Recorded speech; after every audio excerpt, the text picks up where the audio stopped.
Almost exactly a year ago, I made a video about insulating this wall in our bedroom, and it's got quite a bit of interest, about 140,000 views and lots of comments. I'll maybe slip a bit of that video in here so you know what I'm talking about. This time I'm doing a DIY project to insulate this solid wall.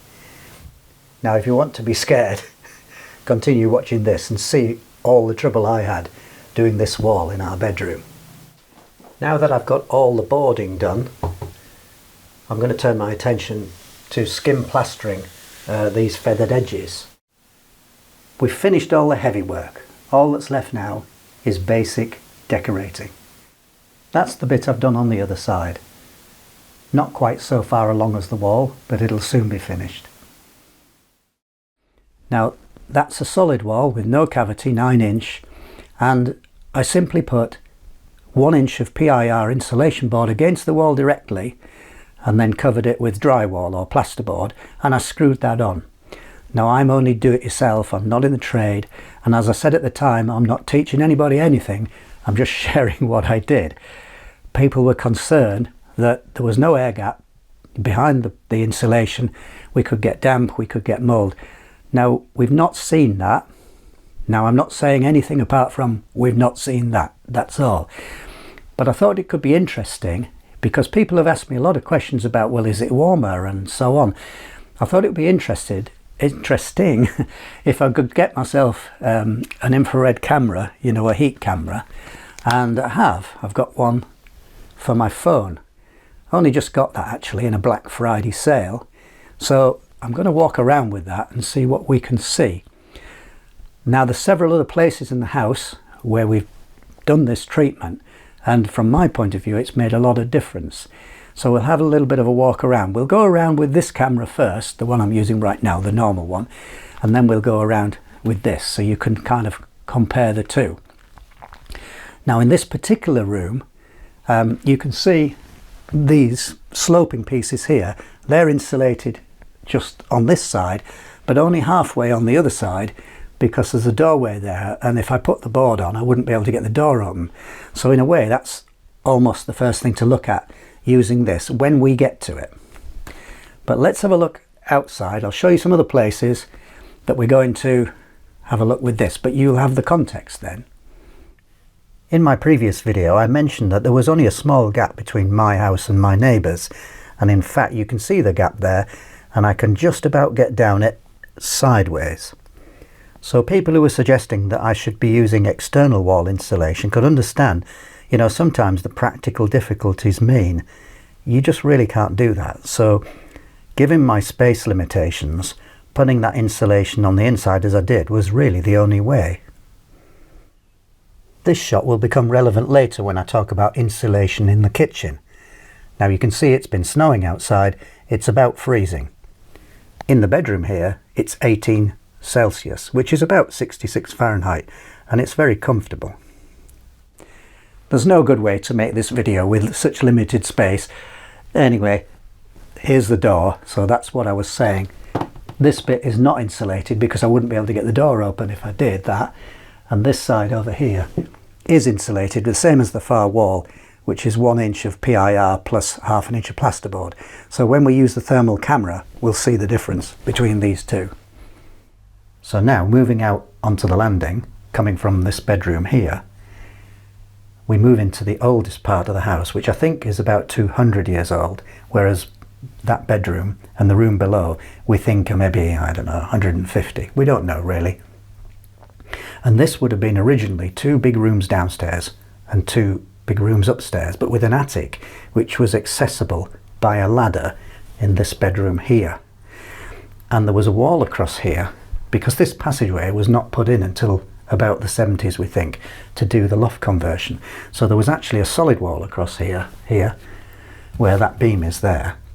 And there was a doorway here into this bedroom, this second bedroom here at the back.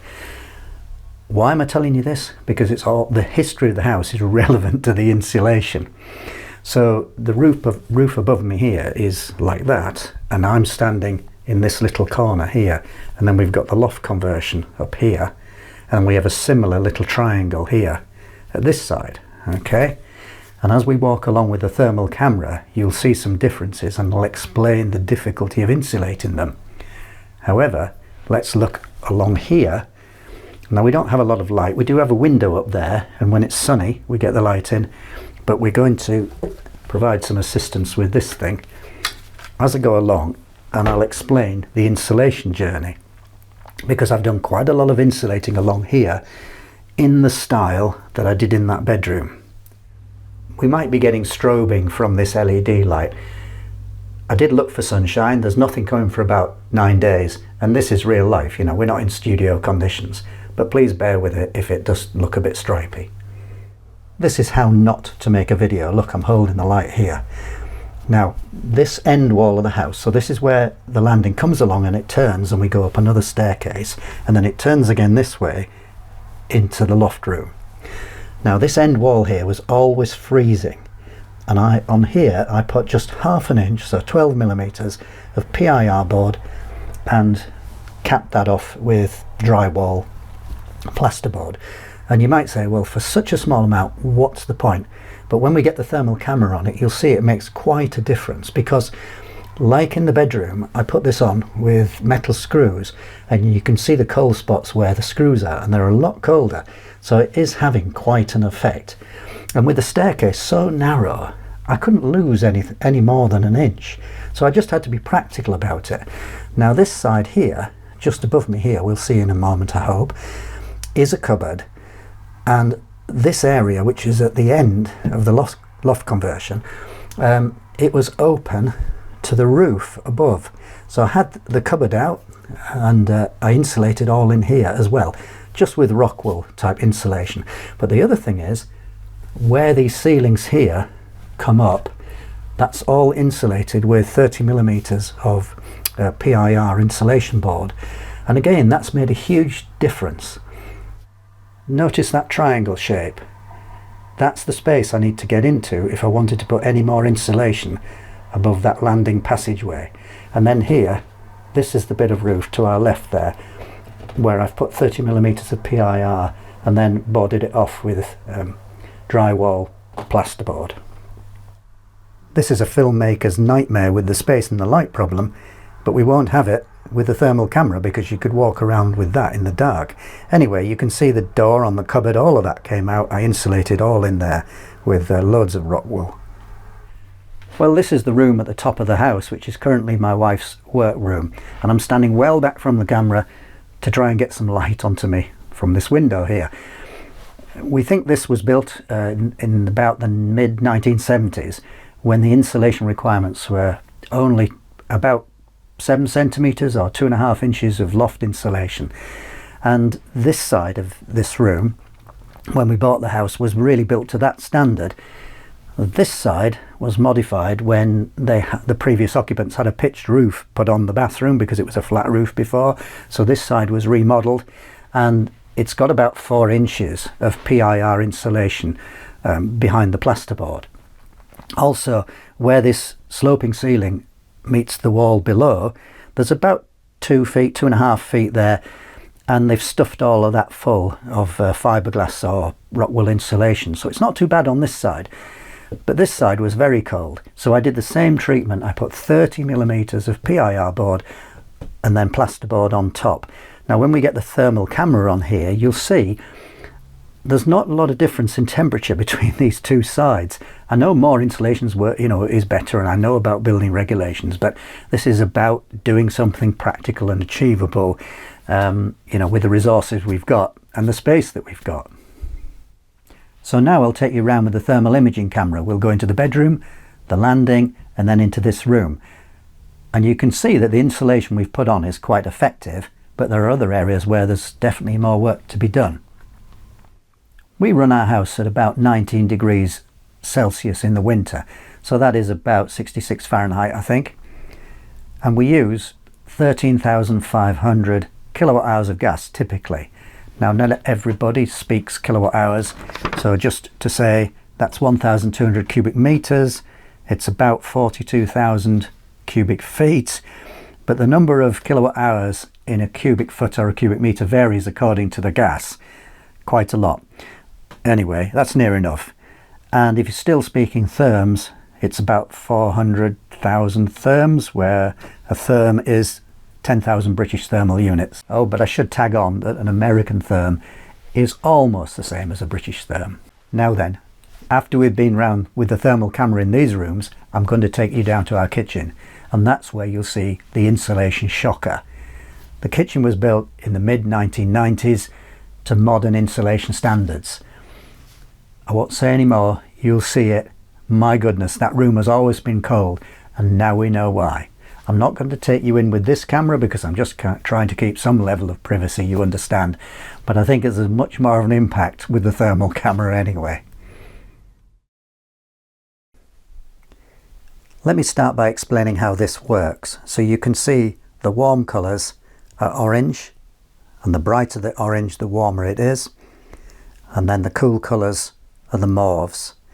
Now it's not absolute, so at the moment you can perhaps see that that wall in the centre, there's a cross on our screen, and that wall is 15.8 degrees. Now the room itself is 18 Celsius. If I was to move somewhere else, the colours may be of the same range, but the temperatures may be different. So I'm just saying, you know, a colour is not an absolute colour, it's a relative colour. You can see the curtains there are quite bright because they're quite warm. And then we move over to the window. Now scrolling back again, you can see the insulation. Let that just normalise. If I go a bit more over there, that's it. So I'm going to go on the screen now. Now this, my bright warm body may flood this, but we'll try. And we can see if I can talk to this like this. So you can see cold spots here. You can see cold spots where the screws are. Now people said, really, I should have used dot and dab glue and the spots wouldn't be so cold there. But I did use screws because I've always used screws. I didn't want to learn another technique, so I just carried on with what I knew. And okay, so there's some cold spots, but you know, I don't know that it really matters for what we're trying to do. The point is that that was a freezing cold wall, and now it's at 15 or something Celsius. So I would argue this has worked. I also insulated these parts here. Now if we go up to the ceiling, you'll see a few cold spots on the ceiling, but it's not as bad as I expected. Goodness knows what this has come out like. Anyway, we'll press on. So have we got any real cold spots? Yes, there's one over there in that corner, look. And you can see where the beams are in the ceiling. But surprisingly, it's not horrific. I couldn't get into that space when I first bought this house. I had to break through and knock down a section of wall out, a triangular piece of wall, to get into the roof above here, and I increased the insulation. Now you can see what's happening around the window there. So the point of this is, I think that insulation works quite well. Now we'll have a look at a wall which is not insulated, because I've only done the one in this room, and just note the temperature there. It's nearly 16 degrees Celsius with only 1 inch of PIR insulation. Now let's look across the other side of the room and the section of the sloping ceiling where I couldn't insulate because the door would, I wouldn't be able to get the door open. And just look how dark that is. Now the reading I'm getting there is 13.9. You may not be able to see it on the screen, but that's what it's saying in the centre. And I move across to that section where I could insulate, and that was 16, that is 16.4 Celsius. So that's making, you know, quite a difference there with just 1 inch of PIR insulation. That's showing, oh, I don't know, about 13, something like that. But look what's happening over here, and now look at that wall. Well, that's because our bathroom, which is on the other side of that wall, doesn't come out as far as the bedroom. So you're seeing the difference between a double wall, but that's exposed to the cold outside with no insulation, and one which is adjoining the bathroom. And if I try and take the temperature of this one here, that's 12.7. So that's about the temperature that the wall behind the bed would have been if I hadn't put the insulation on. That's how much difference it's making. Now interestingly, just below the middle of this screen you can see a faint horizontal, and that's a piece of wood because there used to be a window there, and then we come across, you know, further across, and all of that is uninsulated. That vertical wall is uninsulated. You see just how cold it is there. Now we come out onto the landing, and the walls to the left and the right are all within the body of the house, but as we go along the passageway we come to the cold. And you can see on that far wall, and we'll move up there in a moment, you know, my insulation, which is only 1/2 inch of PIR and a plasterboard over the top, is having some effect. We'll see. But if I move this camera up to look at this ceiling, look at that cold spot, and it really is cold. Now to fix that, I would have to climb into that little triangle under that roof space. Yeah, complete surprise that. I just didn't know that was there at all. Here's all my screws again, look. Now that's reading 13.6, but believe me, it would have been a great deal cooler before I put that insulation on. And up above, where I've put the 30mm, that is a lot warmer. Let's see. Well, it's very hard to read. 14, maybe 15, heading towards 15 Celsius. This is how you really find out about your house. I'm not selling these things. I don't have a commission or anything. I'm just saying. And that's just looking up the stairs towards the window, and you can see the chimney stack there. But look how warm it is on that back side away from us there, because I took the bookcase out of there and insulated all that, and that's just open to the roof space, but it's keeping its heat relative to the really cold spots. So I think it's worth the work. That's just looking down the stairs. Now interestingly, that warm spot on the stair, about the second stair up, is where my camera was sitting, because I'm recording the audio on my video camera, because it's a bit jerky on the phone. We won't go into all of that. And we come right round to the window there, which of course is quite chilly. So we've come up to the top room now, and we're looking back the way we came, coming up the stairs. Now it does look quite cool in there, doesn't it, on that staircase there, on that landing. But one thing I forgot to mention was, we normally keep that little window on vent. We try to think to close it in the winter, but we don't always remember, and we haven't. If I swing to the right, we've got that sloping ceiling. When that settles now, you can see 16.6, and that's where the 100mm of insulation is. If I come round to the other side, what did I say, 16.6, there's the screws again, 15.2, where there's only 30mm of that PIR insulation. So, you know, that's just the fact of it, just saying. And then we have a cupboard there. I'll walk on screen again, see what happens. So this cupboard is kind of going into the loft space, and not surprisingly it's quite chilly here. I did insulate around that cupboard in the loft space, but you can see it's still quite cool there. 14.2 it's showing there. Now if I come back the way we came, and I'm going to look to the left, you can see the vertical wall is really cold. I'm going to swing round with this camera, and there we are. Now look, you can see there's a sort of a pale mauve stripe, and that's where there's a bit of insulation behind. But then the panel next to it, so there's what, I don't know, 450, 400 mil spacing between the uprights. That's a lot colder. That's only 10, whereas it's 13.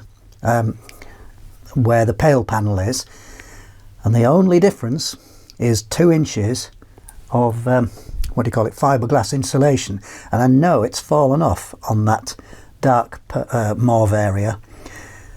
That's how much difference just a little bit of insulation makes. Now, I think I said earlier, I could climb in there, but it's a bit of a hellhole, to be honest. And you can't get all the way along in there because there's a brick wall about halfway along, because this used to be two separate rooms which you access through a ladder, which I think I said earlier. I can't remember now. Anyway, that's the fact of it. And some remaining parts of those walls are still there. And they're supporting the trusses to a degree as well. So now I'm going to swing round and we'll look at the other end of the room. That's the seat where I was sitting. There's a cupboard at the end, and you can see how cold it is above that cupboard. Now, I don't think anybody would accept the challenge to climb in to that space and climb up there, which is just under the point where the chimney at the back goes through the roof. But, you know, we've done our best with limited resources. Now, we're going to have a look at the kitchen. So, kitchen, nice and warm ceiling. We've got an extractor fan up there. You can see how cold that is where the extractor is. So everything looked good. But then we come round the other side and we see the first problem. There's a bit of flat section of roof there. You maybe saw it from above. It's leaded. It's got 4 inches of PIR foam. You can see there's a spotlight coming through. But just look, there's a shelf there. It's not actually a shelf, it's an upstand before the roof starts to slope. And it's a wooden beam behind there, and there's no insulation. So there's a panel that I can take off, and I can probably get about an inch of insulation in that. Can't get my words out. But as we move across, look, we get the first clue to the real shocker. Now let's move around that way.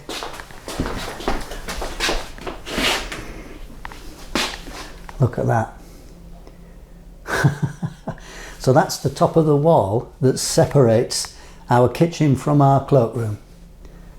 And you can make out all the blocks, and you can be pretty sure that's either not insulated or it's very poorly insulated. Now I had no clue about that. This room has always been cold. And that kind of explains why. So I'll need to get into that space that I pointed out and try and do something with that. And this is our cloakroom. This is kind of the last reveal, really. But you can make out the blocks in the wall. That's an outside wall. Now, there's a sort of a trunking there that comes down, boxed in into the room. And that's where above there's a kind of gutter. So that little bit of roof is lower, and you can see that that plasterboard or whatever it is, I'll try and show you here, is pretty much uninsulated. Now this work was done by a reputable builder, not for us, for our predecessors, by a reputable builder, and it was overseen by an architect. And still, you know, we've got this. Oh, and one more mystery feature. This is looking into the shower, as you can probably guess. And on the right side, you've got a blue cold spot. I'm sort of pointing to it there. Well, that's just a downlight, so you'd expect that. But then further to the left, that's just a plain ceiling. There's nothing in visible light to tell me what that is. There's something above has caused that. So it's quite revealing, isn't it, to have one of these cameras? Like I say, I'm not on commission, I'm just saying. So just to wrap it up then, no, I haven't moved. We're just messing with time in the video edit. You can see though, I'm going to have to get on to that roof of the kitchen. I'm going to have to take that lantern out. You know, it's like a vent, a triangular vent out that you saw from the bedroom window. I'm going to have to climb in there and put up some insulation against that wall which divides our cloakroom, restroom from our kitchen. Yeah, I mean, a bit of a shocker, but actually, you know, I can make a lot of difference with only a little bit of effort. And the same with this room actually here. It's very difficult to climb into that space on the far side of this wall. Where do I point to it? That wall, that ceiling there, and this wall. It's very difficult to climb inside there. I can do it, but so the best way to improve that would be to just put the same sort of boarding as I've got here with the PIR and the plasterboard, and just put it along inside that wall. Whether I'll bother just now, I don't know. I think the kitchen's a priority. Anyway, I hope that was useful. See you next time, maybe. Postscript. Let's try for a quick win. I'm sure this is plasterboard. Can you see it? Yes. Yeah. It's plasterboard. Now, how much of a space is there? Well, more than that. I don't want to be pulling all this off, really, being plasterboard. It's just going to be such a mess. Anyway, we'll see how far we can put this needle in. Oh my goodness, it goes forever. Why couldn't they have insulated that? I don't think I can get to it from above though, that's the thing. I don't really know what's in there, but like I say, there's a gutter that runs along that edge on that leaded roof. Don't know. I'm really confused about this. Let's try along here where it narrows. Can you still see me? Well, just I suppose. Ah. That's hit a piece of wood. Try a bit this way.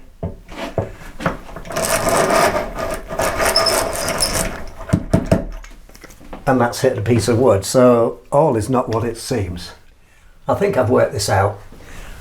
There's a double beam running along there like that, so these two holes are just in it, and this I think is just out of it, so we need to be this side of that for here. So if I try, say here, I should be clear of the wood until I hit something that's holding this side, I suppose.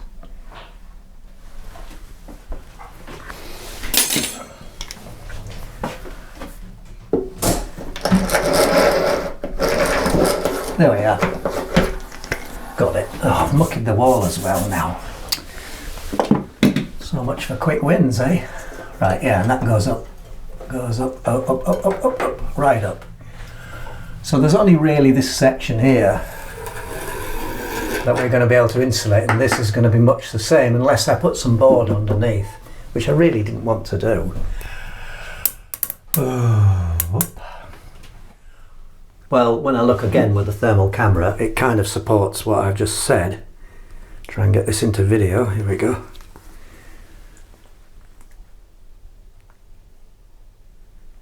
Yeah, okay, look, so the coldness is just on the far side of that first hole I've drilled there. Now, because of not being able to find a top to it, I was going to use expanding foam and just pump it in.